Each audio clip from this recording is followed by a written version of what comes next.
신학 가운데 신학의 종류 가운데 여러 가지가 있는데 그 가운데 하나 별세 신학이라는 것이 있습니다. 이 별세, 세상을 이별한다는 이야기죠. 별세 신학. 그러니까 세상을 떠나는 것은 누구나가 다 떠날 수 있는데 이것을 신학적으로 정립을 해가지고 우리 한국 교회에 전파하신 목사님이 계시는데 지금은 천국으로 이사를 가셨습니다마는 이중표 목사님이라는 분, 한신대 교수님이시기도 하고 그런데 기장측이라 그러죠. 흔히 그곳에 계시는 목사님이 우리가 세상을 살아가면서 늘 마음속에 잊지 말아야 될 것이 언젠가는 세상을 떠난다. 별세 신앙을 갖고 살아야 된다. 그걸 강조했습니다. 자, 우리가 이제 예배를 마치고 난 다음에 오늘 정해진 장소로 가게 됩니다. 그곳에 가면서 우리가 집을 그쪽에 짓지 않죠. 그쪽에 가서 속골을 놓고 밥을 해 먹을 생각 안 하죠. 왜? 잠시 있다가 돌아올 것이기 때문에 그렇습니다. 지금 우리가 살고 있는 세상도 역시 마찬가지입니다. 길어봤자 이 세상에서 100년 정도 사는데 저와 여러분의 나이에서 100세, 100이라는 숫자에서 빼게 된다 그러면 앞으로 얼마나 남았는지를 생각해 보십시오. 그것도 또 보장이 안 됩니다. 그러니까 우리는 오늘 갈 수도 있고 내일 갈 수도 있는 거예요. 그러니까 항상 마음속에 생각해야 될 게 별세 신앙. 이걸 우리가 가지고 살아야 된다는 겁니다. 자, 오늘 우리가 예수님께서 부활하셨다는 것은 온 세상 교회를 다니지 않는 사람도 아는데 그 예수님의 부활의 옷자락을 잡고 우리도 그 예수님을 믿는 우리도 10년이고 20년이고 이렇게 수십 년 동안 교회 다니면서 예수님 부활했다는 그것만 붙잡고 있어서 되겠느냐? 아니라는 거예요. 내 부활도 생각하고 살아야 된다는 겁니다. 경산에 얼마나 많은 아파트들이 중간중간에 세워지고 있는지 모릅니다. 아름다운 모습을 가진 것도 많고 큰 것도 많이 있습니다. 여기 반장을 가는 쪽에 대임지구라 그러죠. 대평동, 임당동을 묶어가지고 대임지구라 그러는데 저곳에 10,000세대 이상이 들어오거든요. 근데 아무리 경산에 아파트가 많이 들어선다고 하더라도 내 아파트가 없으면 아무 소용이 없습니다. 가는 곳마다 주차할 곳이 없어가지고 차 때문에 몸살을 앓죠.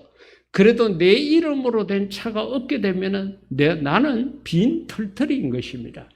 예수님의 부활이 화려하고 영광스럽고 거룩하고 존귀하다 하더라도 내가 올바르게 부활되지 않으면 이 예수님의 부활은 그야말로 그림의 떡이 되고 맙니다. 그렇기 때문에 오늘 우리가 그러면은 내가 언제 이 세상을 떠나게 될지 모른다고 생각을 했을 때에 그러면 내가 부활을 준비하고 살아야 된다는 겁니다. 우리가 세상에 태어나는 날은 하나님께서 대충 알게 해 주셨어요. 어머니 뱃속에서 생긴 날로부터 10개월 뒤를 대충 계산을 하면은 특별한 경우 아니면은 그 날이 맞아 들어옵니다. 근데 죽는 날은 하나님께서 우리에게 모르게 하셨어요. 알게 했다 그러면 그것이 큰 불행이죠. 해가 바뀔 때마다 달이 바뀔 때마다 나는 이제 살 날이 얼마 남지 않아서 해서 마음의 걱정, 근심, 불안 때문에 이 세상에 잠시라도 편하게 살 수 없을 것입니다. 그런데 우리가 죽을 날을 모르니까 내일이 있다고 생각하고 다음이 있다고 살아가는 긍정적인 면이 있습니다. 그런데 우리는 그 긍정적이고 그 불안을 뛰어넘어가지고 나태해졌어요. 마치 안 죽을 것처럼 생각하고 살아가는 우리의 모습이 너무 많아져서 이제는 이게 이제 걱정이 됩니다. 천년만년 이 땅에 살 것처럼 그렇게 생각하는 경우가 많아졌다는 거예요. 사랑하는 성도 여러분, 오늘이라도 우리 하나님이 불렀을 때에 기뻐하고 즐거운 마음으로 우리 하나님 앞에 설 수 있는 그런 저와 여러분이 될 수 있기를 주의 이름으로 부탁드립니다. 자, 그렇다 그러면은 내가 죽고 난 다음에 그 다음에 이제 부활을 하게 되는데, 부활을 위해서 내가 이 세상에 사는 동안에 준비해야 될 것이 무엇이 있느냐? 적어도 두 가지는 기본적으로 알고 계셔야 될 것 같습니다. 제일 첫 번째는 누가복음 22장 31절 33절 말씀, 예수님께서 베드로에게 하신 말씀이죠. 시몬아 시몬아 보라, 사탄이 너희를 밀가부로 하려고 요구하였으나 그러나 내가 너를 위하여 내 믿음이 떨어지지 않기를 기도했다. 예수님께서 베드로의 믿음이 떨어지지 않는다, 이 말이 무슨 의미일까 싶어서 다른 성경 가운데 보니까 꺾이지 않기를 이렇게 표현을 한 곳이 있더라고요. 아마 그게 좀 더 현실성 있게 이해가 되겠다, 이런 생각도 했습니다. 그러니까 너희의 믿음이 꺾일 수가 있다. 그 믿음이 꺾이지 않도록 하기 위해서 내가 기도하고 있다. 그와 같이 이야기했습니다. 이 본문 속에서 제일 처음에 우리가 생각해야 될 것은 악하고 더러운 원수 마귀들이 우리의 믿음을 무너뜨리기 위해서 쉼 없이 우리를 공격하고 있다는 것을 알아야 합니다.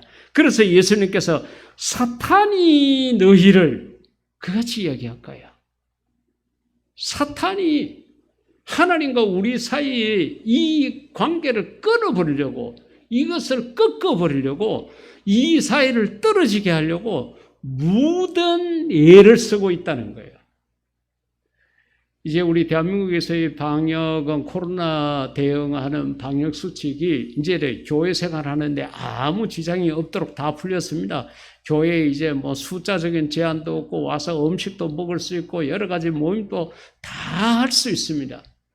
그런데 지난 2년 동안 코로나 기간이라는 이 속에서 악하고 드는 원수 마귀가 얼마나 많은 성도들의 믿음을 꺾어버리고 하나님과의 관계를 단절시키고 세상으로 돌아가게 했는지 이제부터 보면 되겠죠.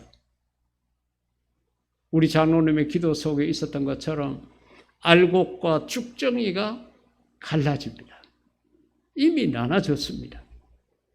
그러니까 내 믿음을 가지는 것도 어려운데 내가 이 믿음을 가지고 부단히 하나님 앞에 기도하고 하나님의 말씀으로 채우고 했을 때 우리의 믿음이 건강하고 튼튼해지는데, 그렇게 하기도 쉬운 게 아닌데 그나마 사탄이 이 믿음을 공격해가지고 무너뜨리려고 하니까 우리의 믿음이 왔다 갔다 하는 거죠.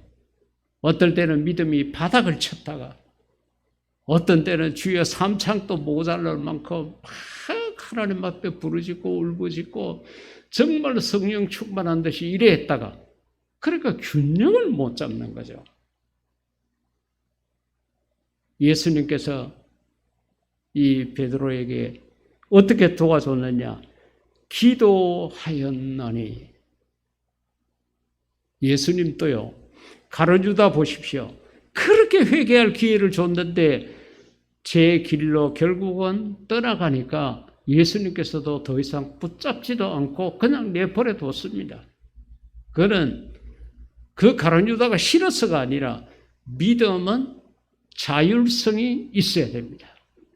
자기 스스로 믿음을 얻어야 되고 믿음을 지켜야 되고 믿음을 성숙시켜야 되는 거예요. 예수님께서도 이 베드로에게 내가 너를 위해서 기도한다, 기도하는 것 외에는 도와줄 길이 없습니다. 여러분, 우리가 주변에 살아가다 보면 어렵고 힘든 사람들을 만나게 되는데 특히 신앙적으로 어렵고 힘들었을 때에 우리가 가장 쉽게 할 수 있는 게 기도이죠. 그리고 그 기도는 때와 장소를 떠나서도 얼마든지 할 수 있습니다. 예수님께서도 어떻게 하든지 너의 믿음이 떨어지지 않도록, 너의 믿음이 꺾이지 않도록 내가 기도하고 있다. 그같이 말씀하셨습니다. 그러면서도 이 33절에 베드로는 주여 내가 주와 함께 감옥에도 가고 죽는데도 가기를 내가 각오했다고 그같이 이야기했지만은 결과는 어떻게 됐습니까? 예수님을 3번이나 부인하는 그런 자리에 서고 말았습니다. 그렇기 때문에 우리가 내 믿음을 지키는 일에 무엇보다도 최우선을 해야 합니다. 이 믿음이 나는 이제 착각을 하는 거예요. 나는 믿음이 있다. 옛날에 얼마나 내가 기도 많이 했고 얼마나 교회 봉사 많이 했고 옛날에 다 옛날 이야기하면서 착각하는 거예요. 그때 내가 믿음이 얼마나 좋았는데 죽은 믿음을 마치 살아있는 믿음으로 착각을 합니다. 다 까먹어버린 믿음의 통장에 잔고가 하나도 없는데도 내 돈이 더 많이 들어있다고 착각하는 거예요. 이렇게 되게 되면 믿음을 가지려고 노력도 하지 않고 착각했으니까 믿음이 있다고 착각을 하니까 그러면은 정말로 하나님을 볼 수 없는 자리에 서게 될 수 있다는 거예요. 그렇기 때문에 우리의 믿음을 지키는 일에 우리가 최선을 다해야 합니다. 요한복음 13장 2절 가운데 보니까 가룟 유다에 대해 마귀가 벌써 시몬의 아들 가룟 유다의 마음에 예수를 팔려는 생각을 넣었더라 그랬는데 이 말과 요한계시록 3장 20절에 내가 문 밖에 서서 두드린다 누구든지 내 음성을 듣고 믿음이 생기는 제일 첫 번째가 하나님 말씀을 듣는 겁니다. 그래서 요한계시록 1장부터 시작해서 쭉 7교회에 대한 이야기가 나오는데 보면 그 7교회에 하신 말씀의 말미에 항상 하는 이야기가 귀 있는 자는 성령이 교회들에게 하시는 말씀을 들을지어다. 오늘 또 이런 말씀이 선포되지만은 이걸 들을 귀가 있는 자만 듣고 그렇지 않는 자는 생물학적으로는 신체적으로는 귀로 들을지 모르지만은 마음판에 새기지 않고 그냥 왼쪽 귀로 왔다가 오른쪽 귀로 흘러져 가버리고 마는 겁니다. 그래서 이 요한계시록에서도 내 음성을 듣고 문을 열면이라는 단어가 중요합니다. 그래 가룟 유다나 이 요한계시록에서 이야기한 이 이야기의 공통점이 뭔가 하면은 본인에게 달렸다는 거죠. 마귀도 내 앞에서 얼렁거리고 성령님도 내 속에 들어오시려고 그럴 때에 내가 누구를 향해서 마음문을 여느냐? 성령님을 향해서 열게 되면은 정말로 내 마음속에 하나님이 들어오셔서 내가 주와 더불어서 먹고 마시는 자가 될 것이고 마귀를 향해서 마음문을 열게 되면은 가룟 유다처럼 예수님을 팔아버리려고 하는 게 된다는 겁니다. 그렇기 때문에 내 믿음을 지키는 것은 남이 대신해 줄 수 없습니다. 세상에 여러 가지 모양으로 돈으로 해결할 수 있는 일들이 많이 있습니다. 그러나 딱 본인이 할 수 있는 것, 다시 말하면 본인 밖에는 할 수 없는 일 2가지가 있는 것 같아요. 첫째는 믿음, 가지는 것이라 시키는 것이라 믿음에 관련된 것. 이건 누가 대신해 줄 수 없습니다. 이건 내 부모가 아무리 많이 기도하고 내 배우자가 내 자녀들이 아무리 열심히 신앙생활 한다고 하더라도 내게 맞지 않으면은 내가 그리스도를 마음속에 영접하지 않게 되면은 절대로 믿음이라는 게 안 생깁니다. 이게 누가 대신해 줄 수 있는 게 아니에요. 그 다음에 하나는 건강입니다. 역대 김영삼 대통령께서 그런 말을 했습니다. 늘 청와대 안에서 조깅하고 빌 클린턴 미국 대통령이 와도 아침에 같이 청와대 안에서 조깅을 할 만큼 굉장히 건강에 관심을 가졌습니다. 그분이 하셨던 말씀 중에 하나가 건강은 남이 대신해 줄 수 없다. 머리가 나쁘면은 머리 좋은 사람을 내가 고용을 하면 되지만은 건강은 누구에게 맡길 수 없다 그랬습니다. 이 두 가지는 아마 우리가 세상을 살아가면서 꼭 기억해야 될 것 같습니다. 믿음을 지키는 것. 우리 주님이 오시는 그날까지, 아니 바꾸어가지고 주님이 오시기보다는 내가 먼저 갈 수 있습니다. 오늘이고 내일이고 내가 하나님이 부르시면 내가 먼저 갈 수 있으니까 언제 갈지 모르는데 가는 그 시간이 오늘이라고 생각을 하고 지금이라고 생각하고 항상 내 믿음을 점검해보고 내 믿음이 제대로 살아있나 죽었나, 이 믿음이 지금 어느 정도 건강한지를 늘 살펴봐야 돼요. 왜? 악하고 더러운 원수마귀가 늘 우리를 정말 우리의 믿음을 꺾어버리려고 노력하기 때문에 언제 나도 모르는 사이에 내 믿음이 팔려나갈지 모르기 때문에 그렇습니다. 우리 몸의 건강을 위해서 우리가 하는 게 뭐가 있습니까? 1년마다 2년마다 정기적으로 건강검진을 받지 않습니까? 나도 모르는 사이에 내 몸에 어떤 병이 생겼느냐 한번 체크를 해보는 것처럼 영적으로는 우리가 매일같이 아침 저녁으로 내 영적 상태를 점검해 봐야 됩니다. 그것이 그 믿음을 지키는 일입니다. 내 믿음을 지키고 있는 상태에서 내가 하나님 앞에 부름을 받아야 예수님의 부활처럼 나도 영광스러운 부활로 나타날 수 있지, 그렇지 않게 되면은 심판의 부활로, 악인의 부활로 그렇게 나타나게 된다는 겁니다. 세상에 바쁘고 급한 일 많지만은 다른 것보다도 여러분의 영적 상태를 잘 점검을 해서 오늘 내가 하나님이 부르신다고 하더라도 할렐루야 두 손 들고 하나님 앞에 설 수 있고 그 믿음을 가지고 영광스러운 부활로 나타날 수 있는 그런 우리 모두가 될 수 있기를 주의 이름으로 축복합니다. 두 번째로는 이제 하늘 상급을 쌓는 일입니다. 마태복음 22장 30절 가운데 부활에 대해서 이제 예수님에게 물었습니다. 그때 부활 때는 장가도 아리 가고 시집도 아리 가고 하늘에 있는 천사들과 같으니라, 그같이 이야기를 했는데, 이게 이제 이 본문을 계속적으로 읽어보면은 어떤 집에 남자 형제들만 쭉 이렇게 있었는데 제일 큰 형이 결혼했어요. 근데 형이 자식도 못 낳고 죽었어요. 그래가지고 둘째가, 셋째가, 넷째가 계속 그렇게 가. 여자는 하나고 남편은 5. 그런데 그럼 나중에 부활 때 이 여자는 누구의 남편이 됩니까? 물은 거예요. 그때 예수님이 하신 대답이 이 말씀입니다. 부활 때는 장가가고 시집가고 이런 게 아니다 그랬습니다.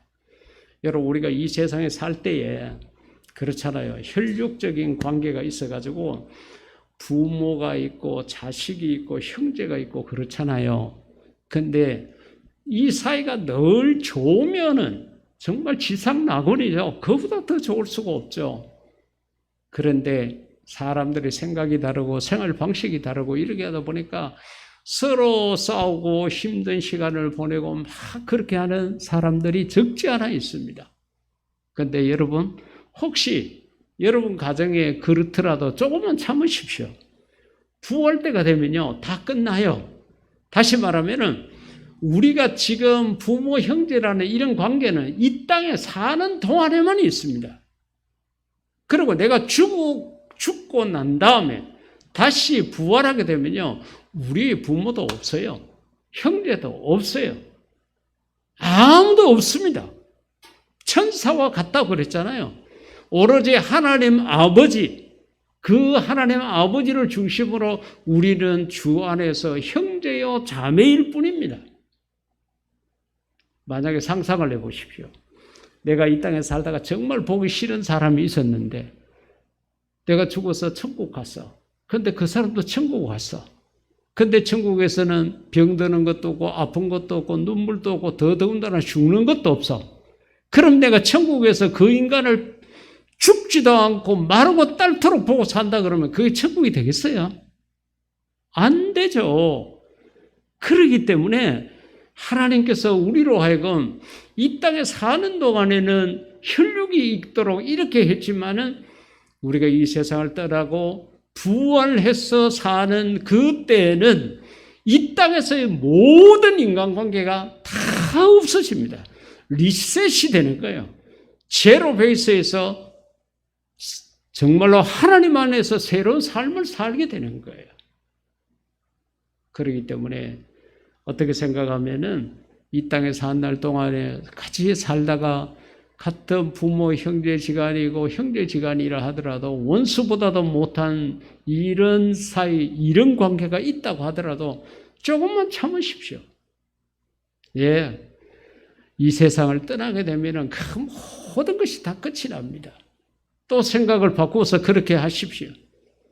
내가 당신하고, 내가 이 자식하고, 내가 이 부모하고 같이 사는 시간이 얼마 남았느냐? 그래서 얼마 남지 않았는데 이 땅에 있는 동안에 잘해주자. 그렇게 해서 잘해주는 쪽으로 생각을 바꾸시면 더 좋습니다. 부활 때는 시집가는 것도 없고 장가가는 것도 없으니까 자식도 없는 거죠. 가정도 없는 거죠. 오로지 하나님 아버지 하나, 그리고 믿음 안에서 형제요 자매가 되는 것입니다. 그것을 여기에서 이야기를 했습니다. 그렇기 때문에 우리가 이 땅에 사는 동안에 그런 인간관계에 얽히고 설키고 하는 거기에 신경 쓰지 말고 정말 우리가 마음속에 간직하고 실천하며 살아야 될 것이 하늘 상급에 관한 겁니다. 바울이 나이도 나이지만은 이제는 로마에 있는 마메틴 감옥이라는 곳, 사형수들만 들어가는 그 감옥입니다. 지금도 가면 그 감옥에 건장이 있어요. 성지 답사를 가면은 그 감옥으로 가는 길 한가운데다가 자갈이라고 생각하기에는 너무 굵고 바위라고 생각하기에는 작은 돌들로 쫙 해놨습니다. 그래 이제 마메틴 감옥에서 나와서 사형장으로 끌려가는 길이 그 길이에요. 그 감옥에 들어가 있으면서 자기의 믿음의 아들인 디모데에게 편지를 씁니다. 그 편지 내용이 디모데 전서와는 달리 자기의 개인적인 여러 가지 이야기들을 참 많이 하고 마지막으로 유언처럼 그 믿음의 아들 디모데에게 이런저런 이야기들을 합니다. 그 이야기 가운데 하나가 디모데후서 4장 7, 8절에 자기의 삶을 결산하면서 이야기를 합니다. 나는 선한 싸움을 싸우고, 여러분 그리스도인의 삶은 투쟁적이고 싸우는 그런 삶입니다. 편안하고 앞길이 탄탄하고 넓은 길이 있는 것은 그리스도인의 삶이 아닙니다. 구약에 부름받아서 서임받았던 선지자들, 신약의 사도들, 이들의 삶 속에 정말 태평세대를 누리면서 그렇게 잘 먹고 잘 사는 사람이 누가 있는가 생각을 해보십시오. 거의가 다 환난의 길, 좁은 길, 험한 길, 가시밭길을 갔습니다. 왜? 믿음을 지키고 예수님을 전파하다 보니까 앞서 이야기했대로 악하고 더러운 원수마귀가 절대로 그냥 두지 않습니다. 이 사람들을 경록해 하고 저 사람들을 끌어와 가지고 주의 선지자들을 죽이려고 대들기 때문에 그렇습니다. 복음의 길을 가로막고 더 이상 말을 하지 못하도록 하기 때문에 그것을 해치고 나가는 게 싸움입니다. 그래서 세상에는 두 가지 싸움이 있는데 하나는 선한 싸움이고 하나는 악한 싸움입니다. 선한 싸움은 하나님을 위해서 싸우는 싸움입니다. 악한 싸움은 내 고집을 위해서, 내 욕심을 위해서, 나를 위해서 싸우는 싸움인 거예요. 바울은 자기 자신이 다메섹 도상에서 예수님을 만나고 난 다음에 삶을 쭉 이렇게 회고를 하면서 나는 이제 선한 사업을 다 싸웠다. 이제는 내가 저 사형장에 가서 죽을 시간이 다 되었다는 것을 알고는 그같이 이야기를 했습니다. 사랑하는 성도 여러분, 저와 여러분들도 이 세상의 조그마한 어려움 앞에 무릎 꿇지 말고 내 고집과 욕심에 집착하지 말고 주를 위해서, 복음을 위해서, 하나님을 위해서 선한 싸움을 싸우는, 그렇게 살아가는 그런 믿음의 십자가 군병이 될 수 있기를 주의 이름으로 부탁드립니다. 그리고 나의 달려갈 길을 마치고, 그랬는데 여러분, 우리가 시작은 잘하지만은 마치는 것을 잘하지 못하는 그런 부족한 점들이 얼마나 많이 있습니까? 작심삼일이라는 말이 나올 만큼 우리 한국 사람들은 용두삼이처럼 그렇게 거창하게 시작을 하고 끝은 있는지 없는지 모를 만큼 마무리되어져 버리는 경우가 많죠. 바울은 그게 아니었습니다.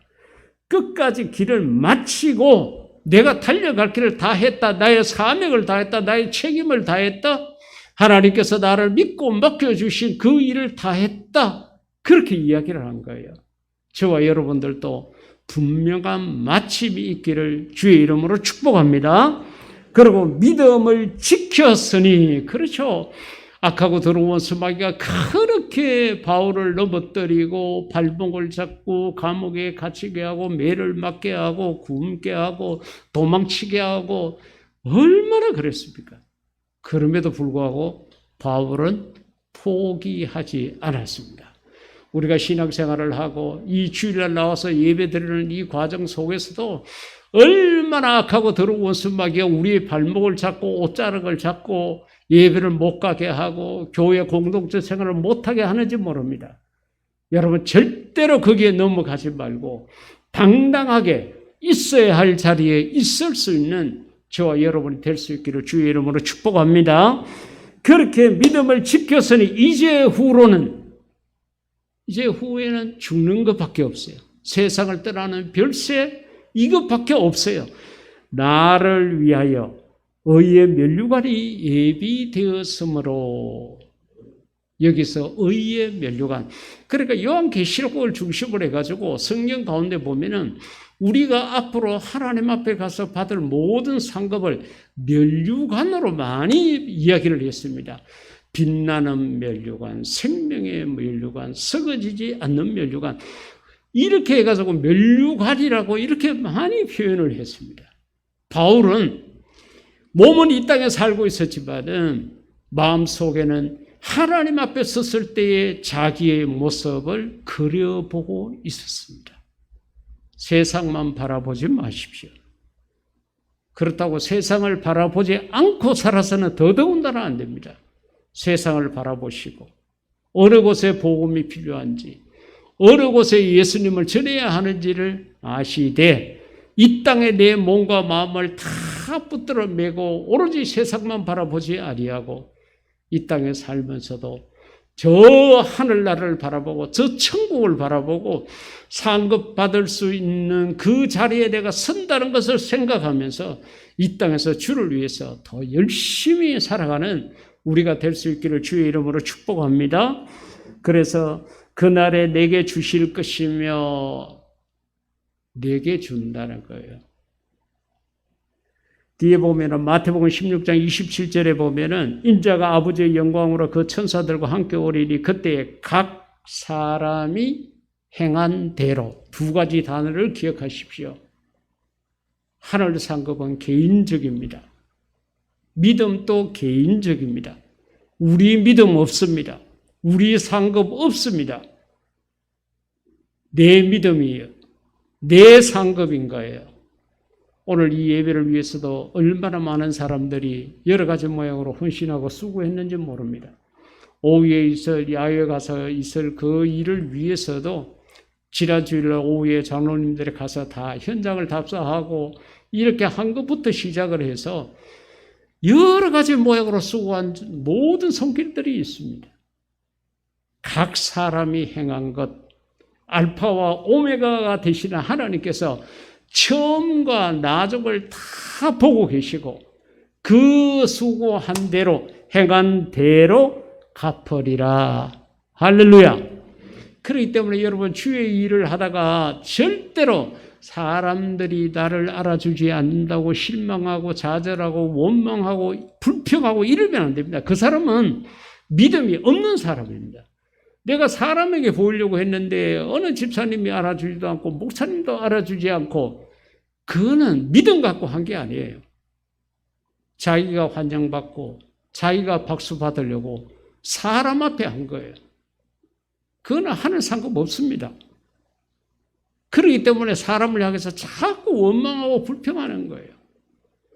이런 말씀들을 생각하면은 묵묵히 세상에 알아주든 알아주지 않든 하나님이 살아계시고 그 하나님이 바라보고 계시고 하나님이 다 알고 계시니까 내가 내 길을 가리라 하고 사람들은 무엇이라고 그러든 간에 거기에 계지 않고 갑니다. 그런데 믿음이 없는 사람들은 사람을 의식해요. 사람들로부터 인정받고 존중받고 박수받고 환영받는 것 거기에만 집중되어져 있습니다. 그렇게 해서 자기의 명예를 채우고 자기의 욕심을 채우고 거기에 만족을 느끼는 거예요. 그래서 나중에 교회가 나를 알아주지 않는다 이렇게 생각이 되면 또 교회를 떠나가기도 하고 그런 신앙들이 얼마나 많은지 모릅니다. 절대로 그렇게 따라가지 마십시오. 하나님은 살아계십니다. 살아계신 하나님이 여러분의 모든 것을 지켜보고 계십니다. 여러분들이 하나님 때문에 행한 것을 다 알고 계십니다. 그 아시나 하나님께서 나중에 하늘 상급으로 주실 것입니다. 우리가 하나님 앞에 가기 전에 이만한 건강이 있고 이만한 물질이 있을 때 어떻게 하든지 하나님을 위해서 쓰십시오. 하나님을 위해서 쓰십시오. 오늘 우리가 가서 식당에서 밥 먹는 것을 한 10,000원 정도로 이렇게 10,000원까지는 우리가 교회에서 이렇게 하자 이렇게 생각을 하고 어제 이제 제가 교회 단톡방에도 그렇게 올렸습니다만 그걸 올려놓고 가만 생각하니까 10,000원이면은 우리 필리핀 아이들 밥 한 끼가 2,500원인데 4명 밥값인 거예요. 4명 밥값. 야, 우리가 한국이라는 거하고 선교지 상하고 다를 수는 있지만은 생각이라도 그렇게 우리가 하고 돈도 쓰고 무엇을 해야 되겠다는 거죠. 세상 살아가면서 잘 먹고 잘 입고 화려하게 살면 좋은 점들도 있겠죠.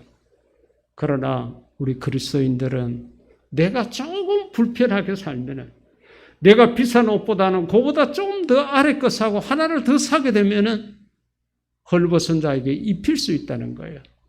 내가 조금 비싼 음식보다는 그저 한 끼 채우는 정도로 내가 먹고 이렇게 살게 되면은 나머지 돈으로 선교지에 어려운 그 아이들을 도울 수 있다는 거예요. 이런 마음들이 우리의 마음속에 늘 있어야 합니다. 많은 사람들이 우리 교회를 보고 이해하지 못한다고 이야기를 합니다.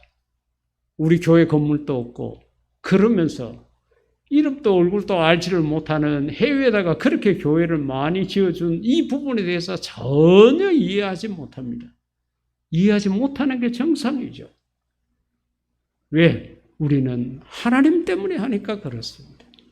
그런데 이렇게 하는 만큼 하나님께서 지금 이 시간에 우리와 더불어서 이 선교 대열에 동참하는 우리 모두에게 상을 주실 줄 믿습니다. 여러분, 우리가 이 땅에서 뭐 잘 먹고 잘 살면 얼마나 잘 먹고 얼마나 잘 입겠어요? 그렇게 잘 먹고 잘 입는들 우리 얼굴이 뭐 2개로 빛나겠습니까?